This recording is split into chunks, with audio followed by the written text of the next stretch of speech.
Now, as a 25-year-old who has worn many hats throughout his life, ये कुछ lessons हैं जो मुझे reaffirm हुए जब मैं Elden Ring खेल रहा था. The number one lesson that I learned was that in the beginning of the game, you start off at zero. You start off at nothing. In fact, the narration calls you a lowly witless, tarnished of no renown. आप कुछ भी नहीं होते हैं. NPCs आपका मजाक बनाते हैं. आप जब अपना गेम का कैरेक्टर बिल्ड करके जाते हैं तो सबसे पहले आप जाके मर जाते हैं. Like there is no way to avoid death. That is what the game teaches you सबसे पहले.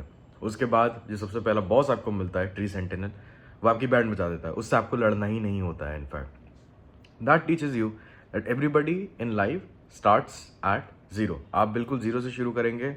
आप बिल्कुल फाउल, विटलेस, टार्निश्ड हैं. समबडी जिसके दिल में एक फ्लेम ऑफ एम्बिशन है और सब उसे बुझाने की कोशिश कर रहे हैं. Nobody supporting you. NPCs आपका मजाक बनाते हैं. इनफैक्ट एनपीसीज आपका मजाक बनाते रहते हैं.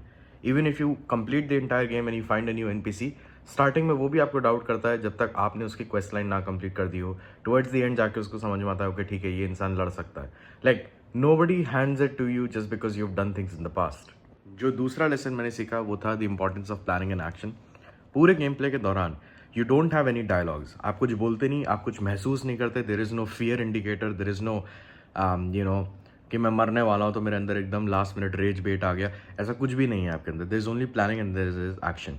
आपको जब रडान से लड़ना होता है, आपको जब मिलेनिया से लड़ना होता है, all you can do is you can plan your battle कि अच्छा ठीक है मैं ऐसे ऐसे ऐसे करूँगा, या फिर पहले गेम का ये वाला हिस्सा करता हूँ, थोड़ा लेवल अप करता हूँ, फिर जाता हूँ and do. There is no fear, there is no last minute jitters. And that's not to say कि वो रियल लाइफ में नहीं होता, but what that means is कि रियल लाइफ में उसकी कोई वैल्यू नहीं है. अगर आपको किसी चीज़ से डर लग रहा है, दैट डर is just in your head. The main character is not afraid. Main character को आप लेवल 0 पे अगर बिल्कुल फाइनल बॉस तक भी पहुंचा दें, ही डज नॉट शिवर. उसके ऐसा नहीं होता पैर हिल रहे होते हैं. येस ही इज वीक, उसका स्टेमिना बार कम है, उसका माना बार कम है, उसका एचपी काफ़ी कम है, but he is not scared. He is not scared. He is just going ahead and he is trying. And that is why some people are able to beat even final bosses बिल्कुल level 0 पे, because they've mastered the skill of that particular boss. We'll come to speed runs in a bit, but the main idea is कि ज़िंदगी में दो चीज़ें सबसे ज़्यादा matter करती है. एक अच्छी प्लानिंग और दूसरा अच्छा execution. All the other things, talking about it, worrying about it, staying up late at night about it, consulting other people about it too much, none of that actually matters if you just go balls to the wall and you just keep going. आप increase कर दें अपनी volume, you keep doing it again and again and again. Number 3 is कि rest बहुत ज़्यादा important है. Throughout the entire games there are lost sites of grace, जहाँ पे आप बैठ के चेक पॉइंट करके अपना हेल्थ रीफिल कर सकते हैं. अपने सारे जितने भी आपके फ्लास्क हैं उन्हें रीफिल कर सकते हैं.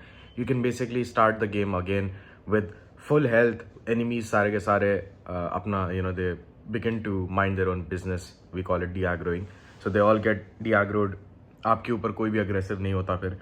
This is very important because in life whenever you are undertaking a mission, kabhi you get too much sucked into it, you forget to rest, you forget to call it a day. And unless and until you have done it multiple number of times, the only way to get through Elden Ring is that you have to take rests at specific periods. Even if you're a very good player, you will still get hit and you will still need to heal, which means you'll still have to sit down, you'll still have to kind of like replenish yourself. Real life, what that means is you still need to spend time with your family, spend time with your loved ones, sleep a little bit, rest. You can only work as hard as you can rest. It's very simple. That game is like the pinnacle of it. Final bosses से पहले check points दिए होते हैं rest करने के लिए, which is a very good reminder in your life कि जब भी आप कुछ बहुत ही important काम करने जा रहे हो, before you go into a fight, go well rested, go with a clean mind. Another lesson that I learned was that life is non-linear. ऐसा हो सकता है कि कभी कभी आप जाके पहले बॉस से लड़ लें, उसके बाद दूसरे बॉस से लड़े. कभी कभी आप पहले दूसरे बॉसेस से लड़ के आके फिर पहले बॉस को मार सकते हैं. मैं personally I first fought with Godrick the Grafted. उसके बाद मैंने आके ट्री सेंटिनल को मारा. काइस तनाट की अगर आप लाइव स्ट्रीम देखते हैं तो आपने देखा होगा वो ट्री सेंटिनल से 123 टाइम्स मरा था. उसके बाद जाके उसने मारा था. And then he went on to finish up other bosses. तो life is non linear as well. कभी आप अपना बिजनेस शुरू करके उसके बाद पढ़ाई ख़त्म कर सकते हैं. आप शादी करने के बाद जाके बिजनेस स्टार्ट कर सकते हैं. There is all sorts of possibilities. No, कोई भी कॉम्बिनेशन बुरा नहीं होता. हर कॉम्बिनेशन का ट्रेड ऑफ होता है कॉन्सिक्वेंसेस पे, जिसके बारे में हम अभी बात करेंगे. So another lesson that I learn was consequences. Her action का कॉन्सिक्वेंस होता है. अगर आपने एक बॉस को जल्दी जाके मार दिया, हो सकता है जो एनपीसीज है उनकी क्वेस्ट की जो लाइन है वो बंद हो जाए. अगर आपने शुरुआत में एक एनपीसी को मार दिया, हो सकता है उसकी क्वेस्ट लाइन ही बंद हो जाए। उसके बाद ये है कि अगर आपने एक एनपीसी से बात नहीं करी at a particular point of time, तो वो क्वेस्ट लाइन वहाँ पे बंद हो गई। कभी कभी आपको चॉइसेस करने को मौका मिलेगा, जो भी आप चॉइसेस लेंगे उसके हिसाब से not only will the quest line change of the NPC, but also जो फाइनली आप एंडिंग्स चूज कर पाएंगे गेम की, द बिगर पिक्चर, वो भी चेंज होती रहेगी। That being said, there is also a technique कि अगर आपने किसी एनपी के साथ कुछ गलत कर दिया है, तो आप गेम के अंदर उनसे आके माफ़ी भी मांग सकते हैं। So always remember that there is a path open for forgiveness in most cases. In cases it is not just again the character does not get sad कि अरे यार मुझसे गलती हो गई, या मुझे ये नहीं करना चाहिए, there is no guilt meter, there is no regret meter, just go ahead and move ahead with your life, wish them best of luck if you've left that NPC alive. फिर हम बात करते हैं स्पीड रन की, and speed run was a very good lesson for me कि if you have played the same game multiple number of times, you can just do it faster. There are people who have completed the entire game in less than 1 hour. उस game को ख़त्म करने के लिए मुझे 60 घंटे लगे थे, 60 hours. Somebody could do it in 1/60th the time. And that's only because उन लोगों ने वो गेम इतना खेल रखा है, उन्होंने इतने हज़ारों घंटे लगा रखे कि they are almost experts at it, right? And this is the same with everything in life. अगर कोई बहुत अच्छा स्प्रिंटिंग में एक्सपर्ट है, कोई बहुत अच्छा वेट लॉस में एक्सपर्ट है, या फिर स्पोर्ट्स के अंदर एक्सपर्ट है, तो even if you take away all of their physical attributes from them, if they start again from zero, they will simply get there faster. Maybe not as fast as like 60 times faster as you can get there in like video games, क्योंकि rest and recovery के लिए muscles बननी होती हैं और वो like रात सबके लिए इक्वल है, but they will still make better choices right from day one, and they will beat your ass. So experience really really matters, but experience of somebody else does not stop you from winning your game. ये भी बहुत important बात है. Just because कोई और game 1 घंटे में ख़त्म कर दे रहा है, डज नॉट मीन आप कभी गेम ख़त्म नहीं कर सकते. Sure it's gonna take you 60 hours, but on your second attempt it may only take 40, and then it may only take 20, and then it may only take 5. So you can yourself compound in whatever game you play. Life, of course, you're playing for once, but if it's like a championship, a league, a business, a relationship, then you already know all of the stages pretty well like the back of your hand. You can speed run things. Of course, some people are against speed runs, and I understand that. They want to have the full experience of the game. Much more respect and power to them. But if you want to, you can. Another lesson is seek help, but do it yourself. पूरे game के अंदर outside of boss arenas and during difficult parts, you can summon people, you can basically summon other players, you can summon NPCs to help you in that quest. लेकिन उसके बावजूद जो भी boring areas होते हैं या फिर नॉर्मल फाइट्स होती हैं, वो आपको अकेले ही लड़नी होती हैं. Even if you go to like YouTube videos and stuff, you will always find कि people are asking you to like parry a particular attack या फिर dodge something, but you are the one who has to press that button at the end of the day. So it's good to seek help, but for the complete flavor of life, try to do it without any help. And I know I am like really you would say कि मैं शायद इसका सबसे बड़ा मुजरिम हूँ, क्योंकि I always try to summon other people to help me out because वो bosses मुझसे मर ही नहीं होते थे.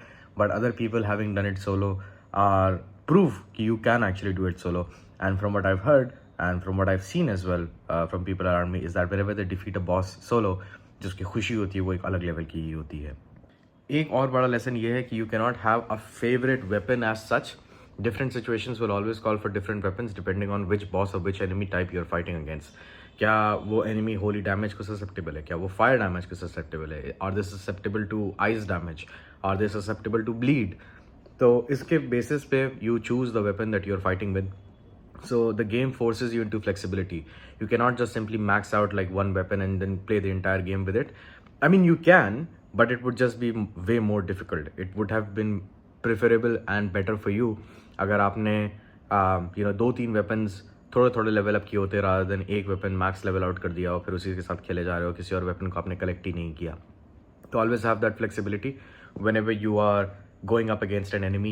It's also very good to craft items yourself, कि आपने raw materials gather किए, उससे आपने कुछ ऐसा craft कर दिया that helps you against the boss fight, helps you against the enemy as well. So all of that talks about resourcefulness. Resourcefulness is very important, much more important than your resources actually. My second last idea or second last advice is that you can always change. पूरे game के throughout you are levelling up different stats. आप अपना vigour level up कर रहे हैं, अपना mind, अपना stamina, अपना आर्केन, अपनी dexterity, all of these are different stats जो कि आप एल्डन रिंग के अंदर लेवल अप कर सकते हैं. बट लेट्स अज्यूम कि you have reached a certain point of the game and now you are realising shit, मेरा जो करंट बिल्ड है ये मुझे अब हेल्प नहीं कर रहा है, I need to change. You can basically take something that is known as a larval tear, and change your entire starts. जो बिल्कुल आपके जितने भी पॉइंट्स थे जो आपने सारे स्टार्ट्स को एट्रीब्यूट किए थे वो सब रीसेट हो जाएंगे। You will get all the points back and then you will have the chance to like reset yourself. You can do the same thing in real life and the benefit is that you don't need a larval tear for it. The downside is that it takes time. So अगर आपने एक particular अपनी personality बना रखी है, एक particular build बना रखा है, you can change all of that in like 6 months. I know it takes time, but you don't need any special equipment. You just need a decision. So you can change your entire life in 6 months, including your personality, at whatever time you want. There is no late bloomer, early bloomer. You can do this even towards the end of the game. You can do this even after you have finished the DLC. You can do this whenever you want. And yeah, like, it's like a rebirth. And the last lesson that I learned from Elden Ring is do not panic roll. Panic roll एक ऐसा phenomena होता है जहाँ पे जब भी आप पिट रहे होते हैं किसी बॉस से या किसी एनिमी से गेम के अंदर, तो आप फॉरन डॉज का बटन दबा दबा के इधर उधर गुलाचियाँ खाने लग जाते हैं. You start rolling in the hope कि आपके ऊपर कोई अटैक नहीं पड़ेगा, बट देन यू रियलाइज कि आप बस पैनिक कर रहे हैं, आपने अपना पूरा स्टैमिना डिप्लीट कर दिया. You can not roll any further, you can not even attack, you can not jump, and then you fall prey to that which was inevitable. आपके ऊपर एक स्ट्राइक आके लगता है, and because Elden Ring is Elden Ring और सारे के सारे बॉसेस बहुत ज़्यादा स्ट्रॉन्ग है, इवन नॉर्मल एनिमीज बहुत ज़्यादा स्ट्रॉन्ग है, दे बेसिकली वन शॉट और टू शॉट यू, और आप फिर बहुत ज़्यादा रेजफुल हो जाते हैं कि यार मैं इतनी कोशिश कर रहा था, बट आप कोशिश नहीं कर रहे थे. You are panic rolling. Panic rolling is not attempting. अगर आपको किसी जगह पे सक्सेस नहीं मिल रही है, it is always appreciated to take a moment, take a breather, understand कि हो क्या रहा है, how many moving parts are there, what is the probability of you actually winning this, should you disengage, should you go in again with the same weapon, should you change your weapon, should you change your incantations, do you need to call for some help. ये सारे के सारे decisions आपको एक बार ठंडे दिमाग से ले लेने चाहिए before you rush in again and again doing the same exact thing, और उसके बाद बार बार आपको फेलियर आए, because then you will falsely attributed to enemies being overpowered or you being a bad player, whereas all you had to do was plan better. And that's basically all of the lessons that I learned while I was playing Elden Ring.